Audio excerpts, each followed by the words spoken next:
नमस्कार साथियों, बेस्ट ज्ञान और जीके चैनल पर मैं बीरम सिंह आप सभी का स्वागत करता हूं। रोज की तरह आज के इस वीडियो में हम देखेंगे मध्य प्रदेश और देश के अब तक की दिन भर की बड़ी खबरों का सारांश। वीडियो में दी गई जानकारी आपको उपयोगी लगे तो प्लीज़ लाइक ज़रूर कर दीजिएगा और वीडियो को पूरा देखिए ताकि पूरी जानकारी आपको मिल पाएगी। देश की वित्त मंत्री निर्मला सीतारमण ने हाल ही में 6,28,993 करोड़ रुपये के आर्थिक पैकेज की घोषणा की है। इसमें आपको क्या फ़ायदा मिलेगा इस बारे में भी आगे चर्चा करेंगे। तो आइए भगवान श्री महाकालेश्वर और माँ बगलामुखी के मंगलमय दर्शन के साथ वीडियो को शुरू करते हैं। 12वीं कक्षा का परीक्षा परिणाम 10वीं कक्षा के आधार पर किया जाएगा तय। नियमित और स्वाध्याय परीक्षा के सभी छात्रों को इसका लाभ मिलेगा और उन्हें उत्तीर्ण किया जाएगा। कक्षा 10वीं के विषयों के आधार पर परीक्षा परिणाम तैयार करने की विस्तृत कार्ययोजना अलग से जारी की जाएगी। सितंबर से 50% स्टूडेंट के साथ खुलेंगे कॉलेज। वैक्सीन लगवा चुके विद्यार्थियों को इसमें प्रवेश मिलेगा। गठित मंत्री समूह की अनुशंसाओं पर मुख्यमंत्री ने यह निर्णय लिया है। तो जो 12वीं के छात्र हैं, खास तौर पर जो कमज़ोर छात्र हैं, उनके लिए अच्छी खबर ये है कि 10वीं की परीक्षा के आधार पर ही उनको 12वीं में भी उत्तीर्ण कर दिया जाएगा। साथ ही में यदि आपको कोई आपत्ति है और आप अपना रिजल्ट सुधारना चाहते हैं तो इसका भी मौका आपको दिया जाएगा। मध्य प्रदेश के जो स्कूल शिक्षा मंत्री हैं श्री इंदर सिंह परमार, उन्होंने इस बात की जानकारी दी है। श्री इंदर सिंह परमार ने बताया कि निर्धारित मापदंड के आधार पर तैयार किए गए परीक्षा परिणाम से यदि कोई छात्र अपने प्राप्तांक से असंतुष्ट रहता है तो कोविड-19 के संकट काल की अवधि के पश्चात या यूँ कहें कि संकट काल की समाप्ति के बाद राज्य शासन द्वारा आयोजित परीक्षा में भाग ले सकेगा। बात करें मध्य प्रदेश के मौसम की, पिछले 24 घंटे के दौरान कई स्थानों पर भारी बारिश हुई है। बिछुआ में 7 सेंटीमीटर बारिश हुई। मोखेड़ा, अमरवाड़ा, देपालपुर, नालछा और थानला में 6-6 सेंटीमीटर बारिश रिकॉर्ड की गई। पिछले 24 घंटों के दौरान प्रदेश के इंदौर और जबलपुर संभाग के जिलों में 75% तक स्थानों पर बारिश हुई है।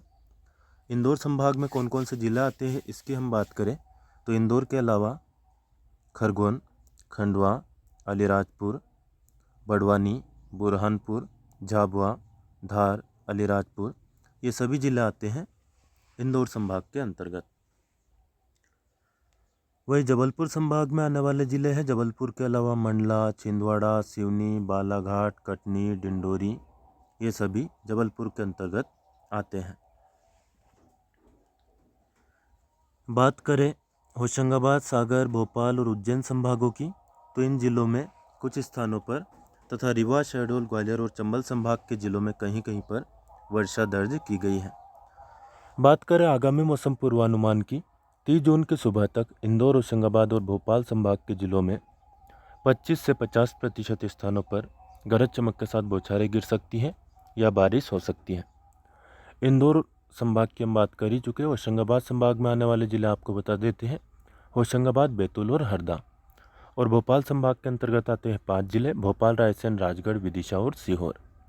तो इन सभी जिलों में कुछ स्थानों पर वर्षा हो सकती है या गरज चमक के साथ बौछारें गिर सकती हैं। वहीं रीवा, शहडोल, सागर, जबलपुर, उज्जैन, चंबल और ग्वालियर संभाग के जिलों की बात करें तो इन संभागों के जिलों में कहीं कहीं पर यानी कि 25% तक स्थानों पर बारिश की संभावना है।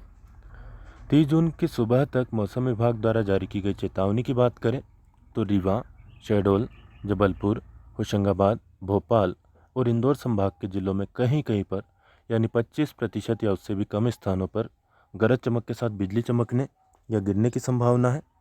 सावधान रहें, सतर्क रहें, सुरक्षित रहें।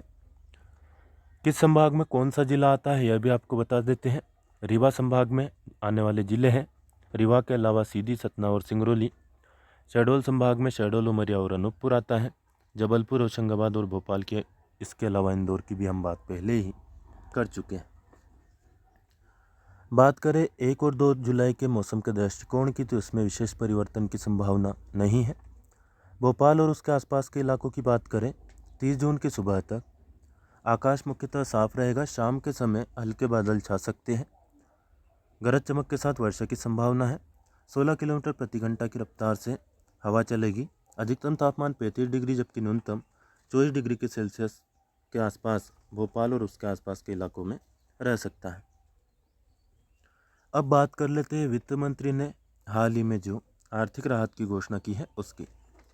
वित्त मंत्री निर्मला सीतारमण ने कोविड से प्रभावित अर्थव्यवस्था को तेजी लाने के लिए 6,28,993 करोड़ रुपए की आर्थिक राहत की घोषणाएं की हैं। इसमें कुछ नई योजनाएं शामिल है और कुछ पुरानी योजनाओं का विस्तार किया गया है। कोविड से प्रभावित सेक्टर के लिए 1,10,000 करोड़ रुपए की लोन की गारंटी स्कीम लाई गई है। हेल्थ सेक्टर के लिए 50,000 करोड़ रुपए का प्रावधान है और अन्य सेक्टर्स के लिए 60,000 करोड़ रुपए का प्रावधान इसमें रखा गया है। हेल्थ सेक्टर के लिए जो लोन मिलेगा उस पर जो ब्याज है वह 7.95% वार्षिक से अधिक नहीं होगा। जैसे कि आप मेडिकल या हॉस्पिटल के लिए कोई लोन लेते हैं तो उस पर 8% के लगभग ब्याज लगेगा, उससे ज़्यादा वसूली नहीं की जा सकेगी। वही अन्य सेक्टर्स के लिए भी ब्याज 8.25% से ज़्यादा नहीं होगा। छोटे कारोबारी इंडिविजुअल NBFC यानी कि non banking finance companies, micro finance institute इनसे 1.25 लाख रुपए तक का लोन ले सकेंगे। इस पर बैंक के MCLR पर अधिकतम 2% जोड़कर ब्याज लिया जा सकेगा। इस लोन की अवधि होगी 3 साल और गारंटी देगी सरकार। इसका मुख्य मकसद नए लोन को वितरण करना है। 89 दिन के डिफाल्टर समेत सभी प्रकार के बोरोवर इसके लिए योग्य होंगे। यानी कि आप 89 दिन पुराने डिफाल्टर हैं तो भी आप इसमें लोन का फ़ायदा उठा पाएंगे। यह छूट यहाँ पर सरकार ने दी है। इस स्कीम का लाभ करीब 25 लाख लोगों को मिलेगा और करीब 7,500 करोड़ रुपए का प्रावधान इसमें किया जाएगा। 31 मार्च 2022 तक इस योजना का लाभ आप उठा सकते हैं। वहीं आत्मनिर्भर भारत रोजगार योजना को भी विस्तार दिया गया है। यह योजना पिछले साल अक्टूबर में लॉन्च की गई थी। अब इस स्कीम को बढ़ाकर 31 मार्च 2022 तक किया जा रहा है। इस स्कीम के तहत अब तक करीब 21.42 लाख लाभार्थियों के लिए 902 करोड़ रुपए खर्च किए जा चुके हैं। इस स्कीम के तहत सरकार 15,000 से कम वेतन पाने वाले कर्मचारियों और कंपनियों के PF यानी कि प्रोविडेंट फंड का पेमेंट करती है। सरकार ने इस स्कीम में 22,810 करोड़ रुपए खर्च करने का लक्ष्य रखा है। इससे करीब 58.5 लाख लोगों को लाभ मिलेगा। सरकार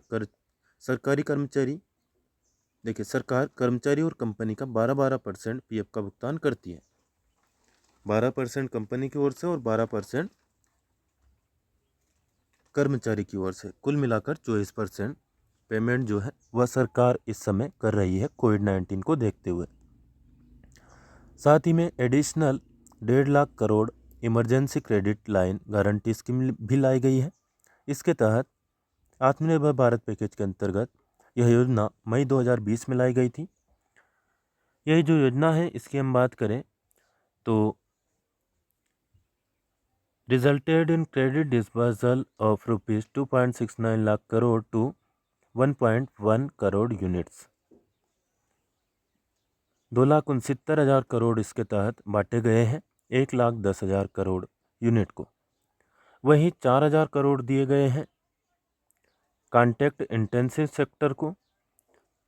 limit of admissible guarantee and loan amount proposed to be increased above existing level of 20%। जो लोन की अमाउंट है वह 20% तक वर्तमान से बढ़ाई जाएगी हर एक लोन पर। ओवरऑल कैप जो है वह गारंटी का रखा गया है 3 लाख करोड़ से लेकर के 4.5 लाख करोड़ तक कर दिया गया है, यानी कि 1.5 लाख करोड़ बढ़ाया गया है। कृषि वैज्ञानिकों की टीम ने आलनपुर में खेत का किया निरीक्षण, इंदौर भेजी जानकारी। धान में लगने वाले रेड विगलर कीट का पहली बार उड़द और सोयाबीन पर भी प्रकोप देखा गया है। कीट जड़ से पौधे को खाता है, इसलिए 2 दिन में मुरझा रही है उड़द और सोयाबीन की फसल। नियंत्रण के लिए क्या करें तो कीट विज्ञान से MSc करने वाले संजय खेरबा के मुताबिक धान में पाए जाने वाला भूमिगत कीट रेड विगलर वर्म का प्रकोप उड़द और सोयाबीन में जो है यह कीट फसल की जड़ को काट देता है, इससे पौधे मुरझा जाते हैं। 24 से 48 घंटे में कीट का असर पौधों पर नजर आने लगता है। इससे बचाव के लिए किसान खेतों की लगातार निगरानी करें। इसके अलावा क्लोरोपाइरिफास 20 दानेदार 8 से 10 kg प्रति एकड़ या फिर क्लोरोपाइरिफास 20 cc 2 लीटर प्रति एकड़ रेत में मिलाकर छिड़काव कर सकते हैं। हरदा जिले में खास तौर पर यह प्रकोप देखा जा रहा है, तो यहाँ के किसान विशेष तौर पर ध्यान दें। वैज्ञानिक जांच रिपोर्ट भी इसकी सौंपेंगे। तो कृषि अधिकारियों और वैज्ञानिकों की एक टीमें भी तैनात कर दी गई हैं।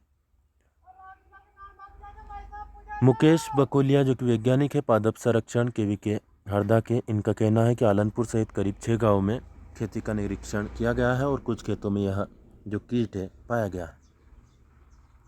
राजगढ़ 100% कोविड टीकाकृत घोषित किया गया है। यहाँ पर पूरे राजगढ़ जिले की बात नहीं हो रही है बल्कि प्रॉपर राजगढ़ शहर की ही बात हो रही है। धार्मिक स्थल कामखेड़ा बालाजी मंदिर दर्शन पूर्णतः बंद रहेंगे आगामी आदेश तक। तो यहाँ पर आप जाने से बचें क्योंकि आपको परेशानी का सामना करना पड़ सकता है और खाली हाथ वापस लौटना पड़ सकता है।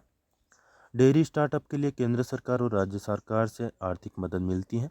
यह खबर आप वीडियो को रोक करके या फिर स्क्रीनशॉट लेकर के पढ़ लीजिएगा। आज है 29 जून, विश्व सांख्यिकी दिवस। आंकड़ों के जादूगर कहे जाने वाले भारतीय वैज्ञानिक और सांख्यिकीविद PC महालनोबिस यानी कि प्रशांत चंद्र महालनोबिस की जयंती पर मुख्यमंत्री शिवराज सिंह चौहान ने उन्हें कोटि कोटि नमन किया है। आर्थिक योजना और सांख्यिकी विकास के क्षेत्र में योगदान के लिए आप सदैव स्मरणीय रहेंगे। हर अनुभव कुछ न कुछ सिखाता है, इसलिए हर अनुभव महत्वपूर्ण है क्योंकि हम अपनी गलतियों से ही सीखते हैं। तो गलतियों से डरने के बजाय आगे बढ़े और अनुभव हासिल करें, सीखें। यही आगे बढ़ने का सबसे अच्छा रास्ता है। फिलहाल इस वीडियो में इतना ही। अभी तक आपने वीडियो को लाइक ना किया हो तो लाइक ज़रूर कर दीजिए।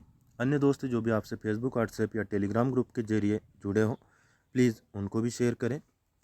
वीडियो में दी गई जानकारी आपको उपयोगी लगे और यह चैनल आपको काम का लगे तो चैनल को सब्सक्राइब जरूर कर लीजिए, यानी कि सदस्यता ले लीजिए। एकदम मुफ्त है, कोई नया पैसा आपकी जेब से नहीं जाएगा। और ऑलरेडी सब्सक्राइब कर चुके हो तो बेल आइकन यानी कि घंटी का बटन जरूर प्रेस कर देना ताकि आपको नोटिफिकेशन मिलना स्टार्ट हो जाएंगे। फिलहाल इस वीडियो में इतना ही। धन्यवाद। जय जवान, जय किसान, जय हिंद, जय भारत।